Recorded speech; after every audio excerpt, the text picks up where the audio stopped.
Coaches, want to welcome you back to Big Rule the World. Today we're going to be talking about the back out of the backfield, what it necessarily can do, what it can do to help your run game, what it can do to help your passing game. And we're going to talk about it out of the shell of what Alabama did, what turned out to be the final play of the Nick Saban era in the Rose Bowl against Michigan. And we're going to talk about it from an RPO standpoint, talk about how it affects the defenses, how it affects recognition, all of that. So if you see here, I have it drawn up kind of what Alabama did. I've had some debate with different coaching friends about whether or not it was a true RPO. They pulled the backside guard. They went fast motion here with what we would call our Romeo or your F or whatever you want to call it. I got him listed as an R right now. And this fast motion here, you want to see, okay, especially with Alabama playing what appears to be right off the snap is man coverage. I know I'm an offensive line coach talking about coverage and all that, but I was an air raid guy. I was an air raid RPO guy. So we're going to pull here. What ends up happening, if you look here, he's going to release. What ends up happening? We got a release. We're going to block back here. He's going to block back here. We're looking for a kick right here. The guard ends up turning up kind of where it almost leaves two on none, really, with Jalen Milroe with the ball. That's what led me to believe that it had to be some type of RPO concept. The issue they had here is you had this wide nine, and then you had also what would be a seven, we would call it seven technique playing on that tight end. So you had two guys right there. So even if this guard is going to get here and kick and run like a quarterback power type RPO, that's still going to be tight. Now, what Michigan does in their response that was weird to me was when they saw back out of backfield, the linebacker that responded was his Mike. So the mic ends up flowing over top. I'm going to show you why.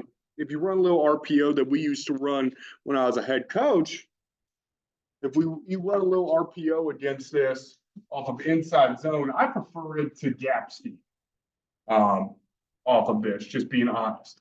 So what we would call our Raptor and Laker concept.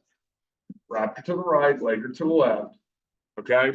And for the offensive line, they knew, okay, Raptor, we're going to block inside zone to the right. Laker, we're going to block inside zone to the left. Back goes the opposite. So he's going to come out and run fast motion here if we're going to run Raptor. My goal and what I told our defense, or what I told our offense, our quarterback was, if you saw movement with the linebackers, if he could not get over there, throw it. I still think Jalen Milroe, that's a true RPO. If he throws it, they're good. Okay? Because this linebacker is not getting over top right there.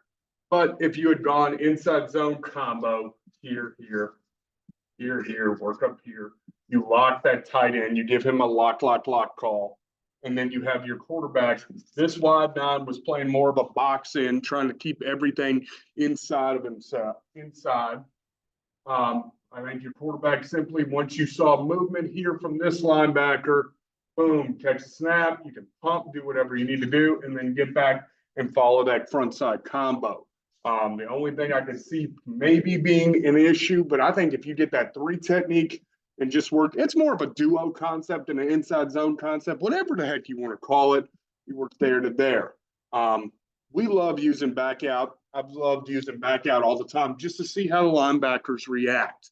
Will a linebacker widen out? My other favorite thing to do, had you gotten, and I think the reason you didn't get, this is what put Michigan in a bind, was I'm guessing this linebacker was manned up if that tight end released.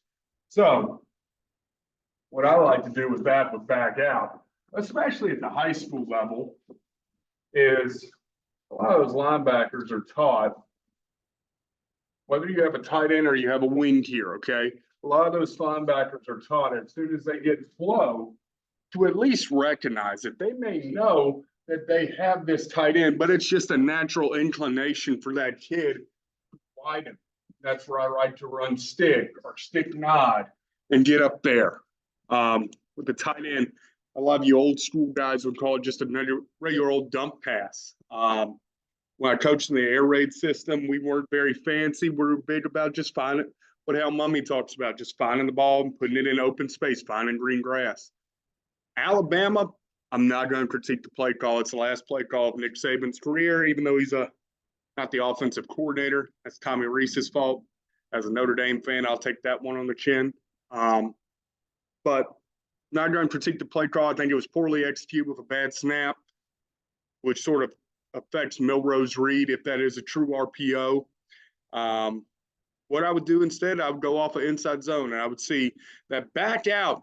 Don't forget about it, coaches, that back out, especially in the passing game, or your running game. If you have a running quarterback just like Alabama had, it can be something to be money for your offense. We're going to talk about it later on as the year goes on. Some more ideas for you, including our quarterback trap game and stuff like that. Be on the lookout next week. In 2 weeks, we're going to be talking about new variations to the buck sweep and how you can run buck sweep within a shotgun offense. All right. Until next time, coaches, remember, bigs rule the world.